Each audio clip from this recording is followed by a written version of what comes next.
Mira lang kasi ako nagagawi dito sa harbor, kaya mag-video muna ako. Ako nga rin. Uy, sulitin yun na. Mira lang tayo nakakapunta dito. Ayan, pauwi na kayo. Di pa kayo nakapag-video sa harbor. Hong Kong Harbor. Tana dito yun. That is the call outside.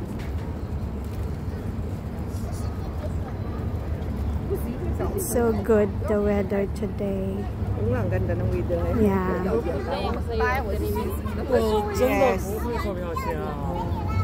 At Rimi, di ba that is the second tallest tower of Hong Kong? Where is it?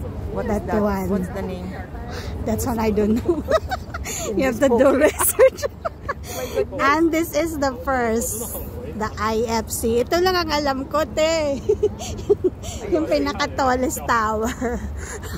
IFC 1 ba yan? 2, 3. Ah, yeah, IFC.